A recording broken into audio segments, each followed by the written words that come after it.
तो लास्ट के जो 2 लेक्चर्स थे उनमें हमने डी ब्रोगली की जो परिकल्पना है, डी ब्रोगली का जो हाइपोथेसिस है उसके बारे में बात की थी, और वहाँ से हमने द्रव्य तरंगे के बारे में बात की थी, द्रव्य तरंगे या मैटर वेव्स।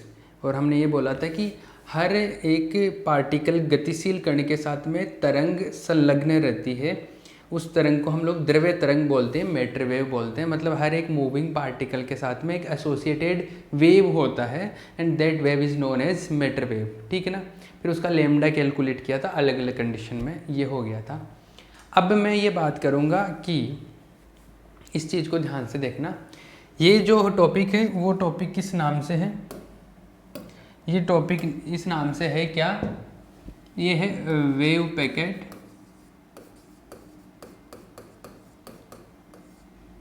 ये है वेव पैकेट, मतलब तरंग पैकेट बोलते हैं इसको। एग्जाम में जब आता है तो ये आता है कि वेव पैकेट के बारे में बात करो और कला वेग और समूह वेग के बारे में बात करो, ग्रुप वेलोसिटी और फेज वेलोसिटी के बारे में बात करेंगे। लेकिन पहले मैं वेव पैकेट के बारे में बात कर देता हूँ कि व्हाट इज़ तरंग पैकेट, ठीक है। तो देखो भैया, वेव पैकेट या तरंग पैकेट क्या होता है। डी ब्रोगली ने एक बात बताई कि एक पार्टिकल है, ये जो पार्टिकल है इसके साथ में एक वेव होता है, ये बात तो उसने बता दी। लेकिन उसने साथ ही साथ एक और बात बताई कि ये एक जो वेव होता है ये एक्चुअल में केवल एक वेव नहीं होता, ये केवल सिंगल वेव नहीं होता है, ये बहुत सारे वेव्स होता है, उनके अध्यारोपण से बनता है। ये जो एक पार्टिकल है उस पार्टिकल के साथ में जो डी ब्रोगली वेव होता है, जो उसके साथ में संयुक्त जो तरंग है, वो संलग्न तरंग एक वेव नहीं है, वो बहुत सारे वेव्स का जो सुपरपोजिशन होता है, अध्यारोपण होता है, उसके बाद में जो वेव बनता है वो वेव होता है ये। मतलब जैसे ये एक पार्टिकल है, इसके साथ में मैं बोल रहा हूँ कि ये मेरे को ये एक ऐसा ऐसा ऐसा वेव मिला, ये इसके साथ में ये जो वेव मिला, इस पार्टिकल के साथ में ये ऐसा वेव मिला। तो ये जो वेव है एक्चुअल में एक वेव की वजह से नहीं है, ये बहुत सारे अलग अलग वेव्स थे। जैसे मान लो एक वेव ये था, एक वेव ये था, एक कोई दूसरा वेव था, मान लो ये। इन सब का जब मैंने सुपरपोजिशन किया, अध्यारोपण किया, इन सब का क्या किया मैंने, अध्यारोपण। अध्यारोपण या सुपरपोजिशन का मतलब क्या है, एक साथ मिलाया इनको सिंपल लैंग्वेज में। तो सुपरपोजिशन जब इनका हुआ तो आफ्टर सुपरपोजिशन क्या हुआ, जो रिजल्टेंट इनका जो तरंग था, परिणामी वो तरंग, ये जो था वो है एक्चुअल में इसके साथ में जो तरंग संलग्न है वो, ठीक है। तो इसने ये बोला कि जो आप ये जो अलग अलग तरंगों को जब मिलाते हो, जब अध्यारोपण होता है, तो जो नई परिणामी तरंग बनती है, उस नई तरंग को तरंग पैकेट या वेव पैकेट बोलते हैं। आई बात समझ, क्या बोलते हैं, वेव पैकेट या तरंग पैकेट। तो मैं इसका एक बता देता हूँ। जैसे मान लो कि एक वेव ये है, एक वेव ये है, दो वेव है, इन दोनों को जब मर्ज किया, सुपरपोजिशन किया, अध्यारोपण किया, तो एक ये नई वेव बन गई है इस तरीके की, इस तरीके से। मतलब ये मैं आपको वापस लेके चलता हूँ अपनी दुनिया में। ये ऐसा है कि इसको दोबारा से मैं डायग्राम बना रहा हूँ कि एक वेव ऐसा था, मान लो इसको, एक सेकंड दोबारा बनाते हैं इसको। एक वेव था येलो भैया, इस टाइप का था, एक दूसरा वेव है मान लो ये। जब इन दोनों को मर्ज किया तो ऐसा कुछ बना, ये कुछ ऐसा बना, मान लो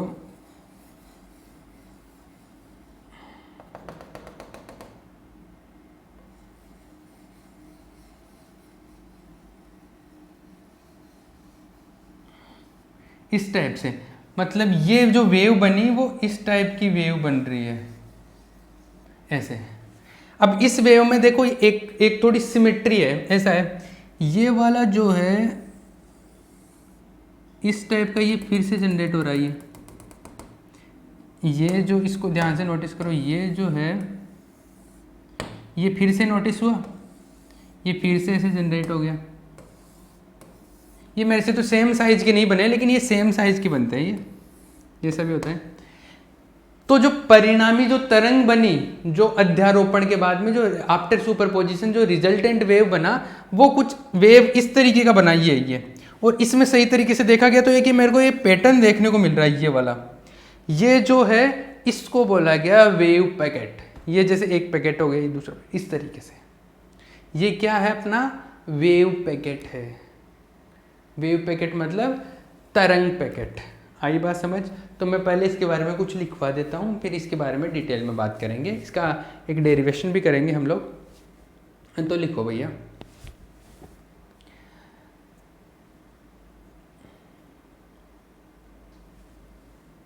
डी ब्रोगली के अनुसार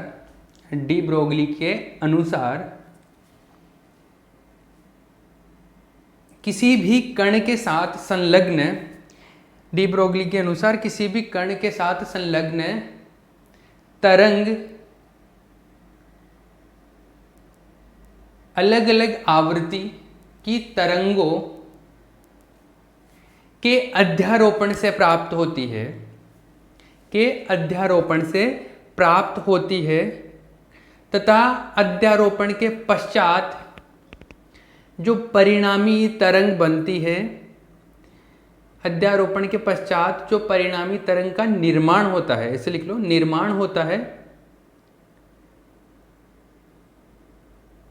तो उसे तरंग पैकेट के रूप में प्रदर्शित किया जाता है। ठीक है। Now in English, according to de Broglie,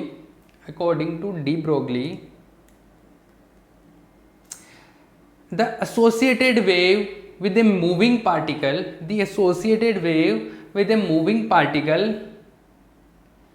is the resultant of superposition of many different waves,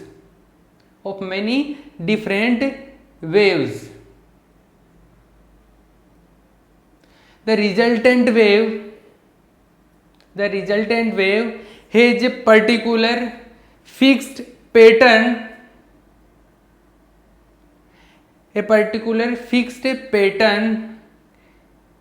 and that pattern is known as wave packet. मतलब ये पैटर्न रिपीट हो रहा है, इस पैटर्न को क्या बोल रहा हूँ मैं? वेव पैकेट बोल रहा हूँ। That particular pattern is known as wave packet. आई बात समझ में? अभी ये कुछ छापना नहीं, अभी मैंने एक्सप्लेन समझाने के लिए सब कुछ बताया था। अभी मैं कुछ इसका डेरिवेशन करता हूँ। जैसे ऐसा है कि मान लो वो दो वेव्स हैं, ठीक है ना, तो आप लिख लो इसको। माना, नेक्स्ट पैराग्राफ चेंज करके लिखा करो ऐसे, माना दो तरंगे जिनकी आवृत्तियाँ ओमेगा 1 व ओमेगा 2, जिनकी आवृत्तियां ओमेगा 1 व ओमेगा 2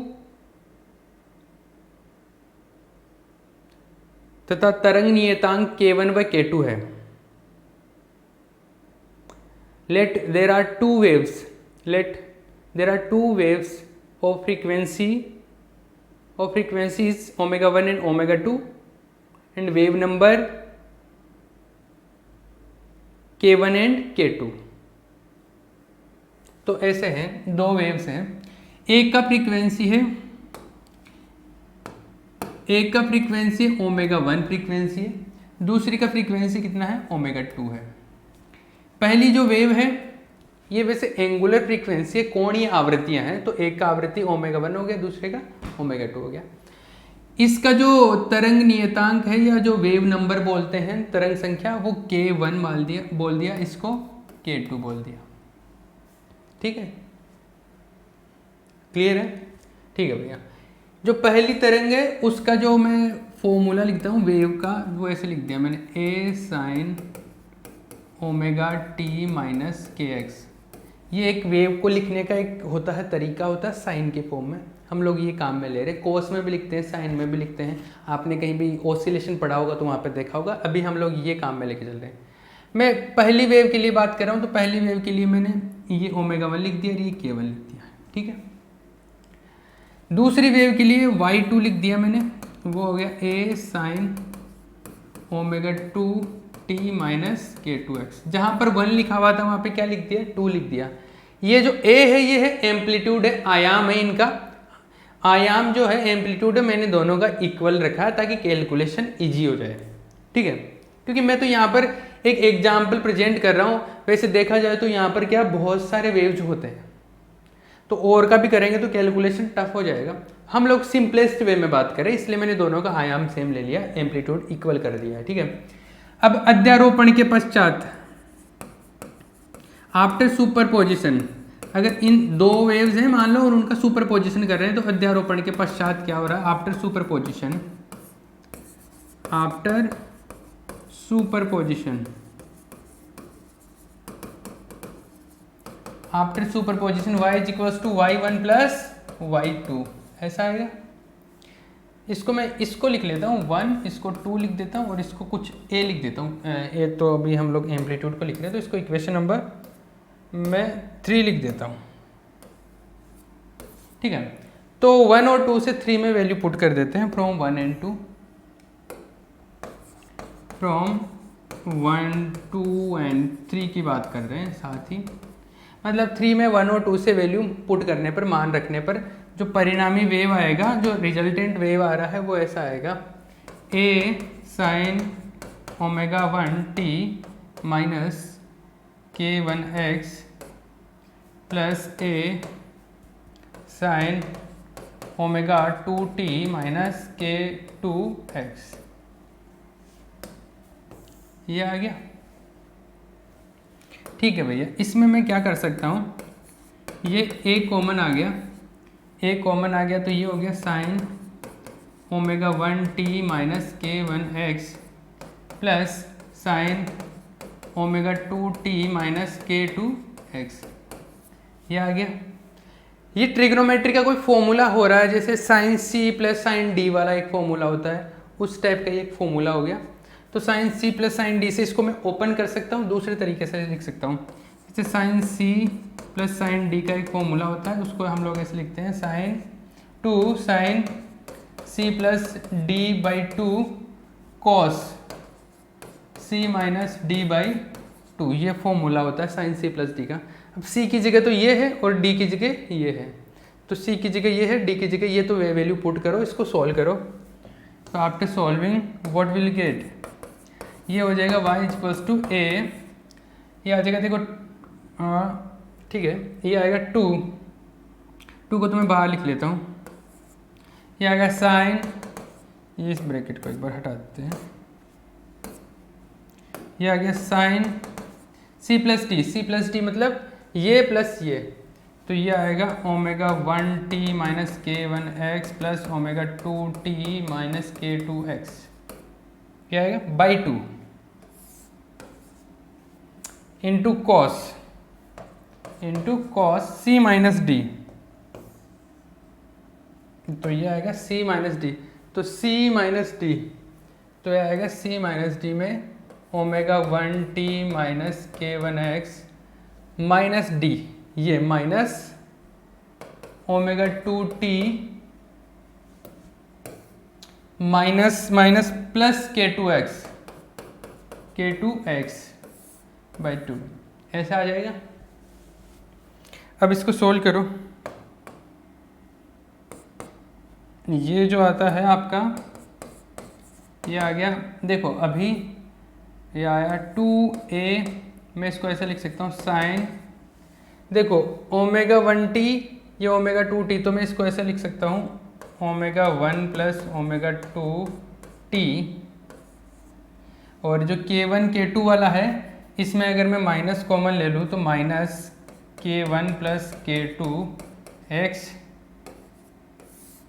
बाई 2, या मैं इसको ऐसे लिख दूँ, ये 2 को इसके नीचे भी 2 लिख देता हूँ, इसके नीचे भी 2 लिख देता हूँ।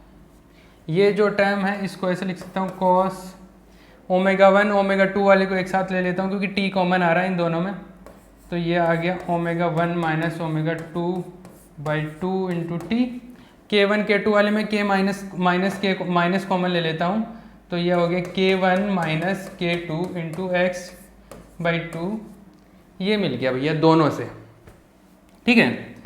अब देखो यहाँ पर इसको थोड़ा सा सिंपल करने के लिए मैं ऐसे बोल देता हूँ ω1 प्लस ω2/2, ये हो गया, इसको मैं ओमेगा लिख लेते हैं। ये जो है k1 प्लस k2/2, इसको लिख लेते हैं k। ये जो है ω1 माइनस ω2/2 को, इसको मैं लिख लेता हूँ डेल्टा ओमेगा, और k1 माइनस k2/2 को ये हो गया डेल्टा k, लिख लेता हूँ इसको। ठीक है, इन सब के वैल्यू अगर मैं वहाँ पे पुट करूँ तो क्या आता है, सबके वैल्यू पुट करूँ तो ये आता है y equals to 2a sign, ये आए ओमेगा टी माइनस के एक्स, ये जो आया है ये आ गया कॉस, और ये आ गया delta omega T minus delta के एक्स, ये आ गया। इसको और थोड़ा अच्छे से लिखते हैं तो ये क्या बनता है, ये आएगा y इक्वल्स टू 2a, इसको कॉस वाला जो टर्म है डेल्टा ओमेगा टी में डेल्टा के एक्स, इसको पहले लिख दिया, ये बाद में लिखो तो ये आएगा साइन ओमेगा टी माइनस के एक्स। ये कुछ ऐसा बना। अब ये जो बना है इसमें कौन चीज़ें क्या क्या, जैसे ये तो एक तरीके से आप साइन ओमेगा टी माइनस के एक्स, ये वेव का फंक्शन, अरे वेव का जो फॉर्मूला होता था वो हमने कुछ ऐसा पढ़ा था ना अभी, कि a साइन ओमेगा, ये दिख नहीं रहा होगा, दिख नहीं रहा तो इसको मिटा देते हैं। ठीक है, ये वेव का जो फॉर्मूला होता था a sine omega T minus के एक्स, इस टाइप का फॉर्मेट होता था, अरे ऐसा फॉर्मेट होता था।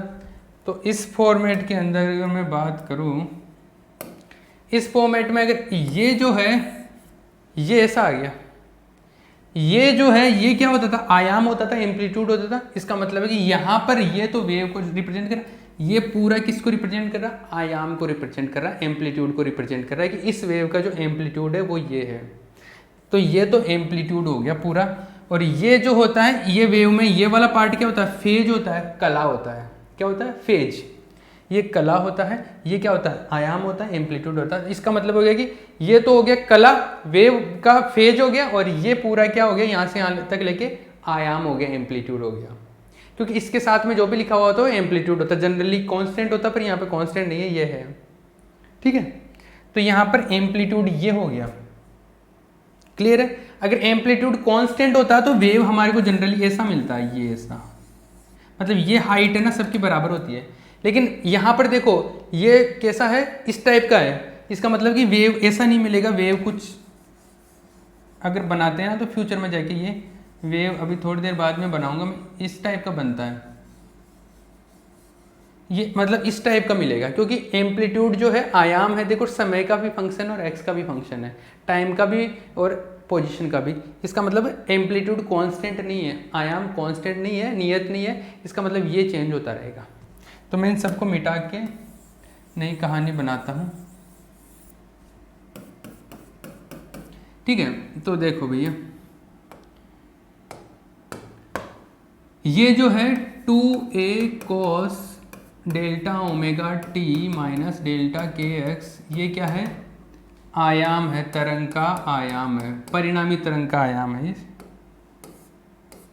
परिणामी तरंग का आयाम। रिजल्टेंट वेव का क्या है, एम्पलीट्यूड है, परिणामी तरंग का आयाम है ये। और ये जो है ओमेगा टी माइनस के एक्स, ये क्या है, ये रिजल्टेंट वेव का फेज है, मतलब कला, परिणामी तरंग का कला है, ये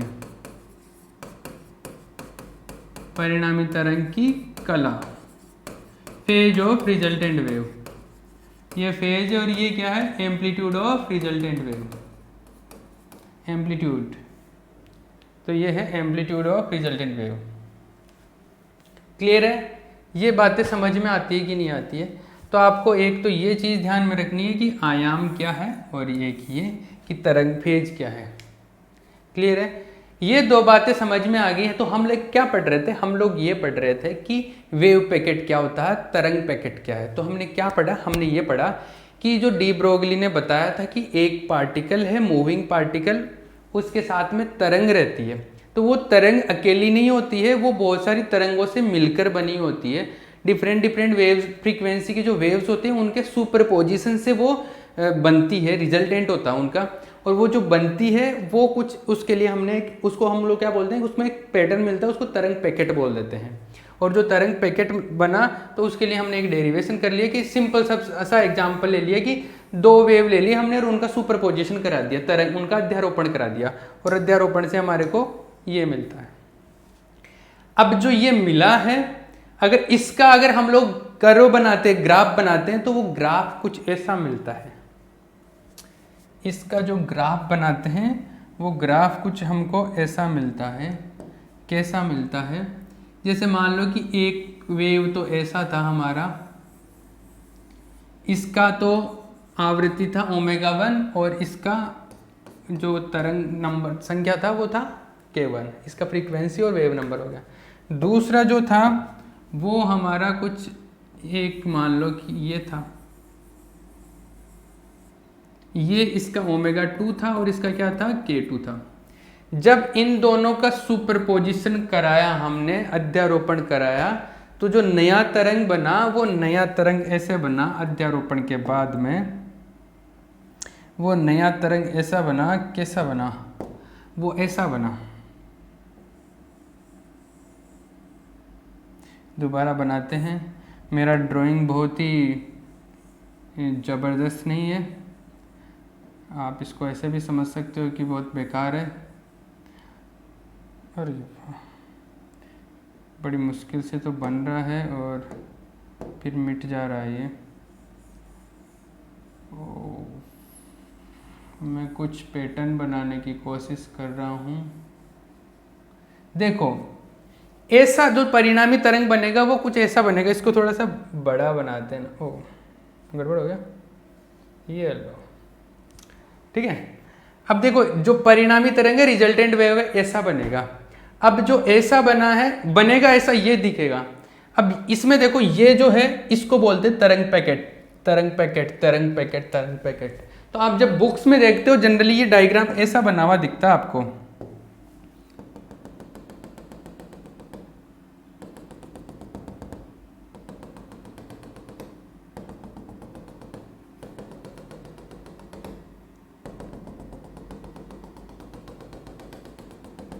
ये ऐसा बना हुआ दिखता है। एक्चुअल में जो परिणामी तरंग बना, रिजल्टेंट वेव बना, वो तो वो अंदर वाला है। ये तो जो डॉट डॉट डॉट बना के ये ऐसा बनाते हैं ना, ये तो एक पैटर्न को दिखाने के लिए बनाते हैं कि देखो ये वाला इस टाइप का ही फिर बन रहा है, फिर इस टाइप का बन रहा है, फिर इस टाइप का ही बन रहा है। आई बात समझ में? तो जो अध्यारोपण के बाद में जो बनता है अपने पास में रिजल्टेंट वेव, परिणामी तरंग, वो ऐसा बनता है अध्यारोपण के बाद में, ठीक है ना। तो ये परिणाम, ये क्या है? परिणामी तरंग है अपने पास में। ये रिजल्टेंट वेव है भैया, ये परिणामी तरंग है, ये रिजल्टेंट वेव है।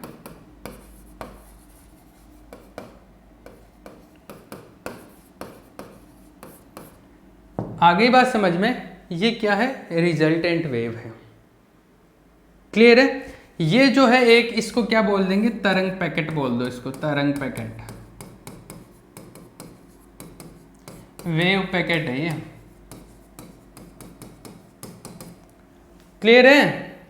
अरे चमक रहा ना। देखो, इसका हमने अभी थोड़ी देर पहले भी बात की थी, तो वहाँ पर हमने कुछ दिखाया था इसके बारे में।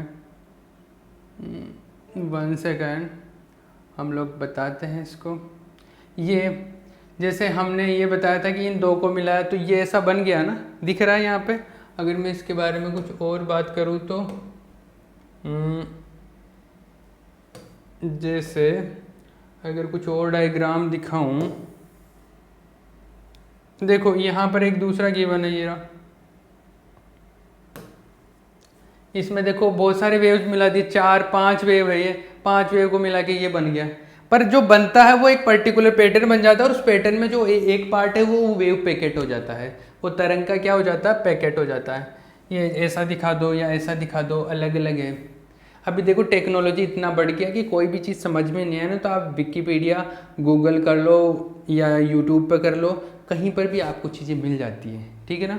बट आपको ये है कि आपके सिलेबस के अकॉर्डिंग क्या पढ़ना है, उसके लिए गाइडलाइन की ज़रूरत होती है। तो जैसे इमेजेस के थ्रू आप इजीली समझ सकते हो इसको, ये समझ में आ ही रहा ना, अभी मैं क्या बताऊँ, इतना सब कुछ तो बना दिया मैंने, ठीक है। आगे बात करते हैं। तो ये क्या हो गया, तरंग पैकेट हो गया। अब यहाँ पर हम लोग ये बात करेंगे कि जो रिजल्टेंट वेव बना है उस रिजल्टेंट वेव का मतलब, ये रिजल्टेंट जो वेव बनी है वो कौन सी वेव है, वो ये वेव है कि जैसे मान लो कि मैं बोलूँ कि एक पार्टिकल जा रहा था, उस पार्टिकल के साथ में जो वेव है वो ये वेव है, और वो वेव एक्चुअल में अलग अलग वेव से मिलकर बनी है फिर बाद में, तो वो पार्टिकल के साथ में जो वेव जा रही है वो ये वेव है। आई बात समझ। अब ये जो वेव है इसके बारे में हम लोग ग्रुप वेलोसिटी और फेज वेलोसिटी, दो चीज़ों के बारे में बात करते हैं, समूह वेग और कला वेग। ये एग्जाम पॉइंट ऑफ व्यू से बहुत इंपॉर्टेंट है, ये जो अभी बता रहा हूँ ना, ये यूनिवर्सिटीज़ के, किसी भी यूनिवर्सिटी की बात कर लो, यूनिवर्सिटीज़ के पैटर्न के हिसाब से ये बहुत इंपॉर्टेंट है। कला वेग और समूह वेग के बारे में बात कर रहा हूँ मैं। तो अब कला वेग और समूह वेग को हम लोग डिटेल में करेंगे, ठीक है। मैं इसकी बात नेक्स्ट लेक्चर के अंदर करूँगा, कला वेग और समूह वेग, ग्रुप वेलोसिटी और फेज वेलोसिटी।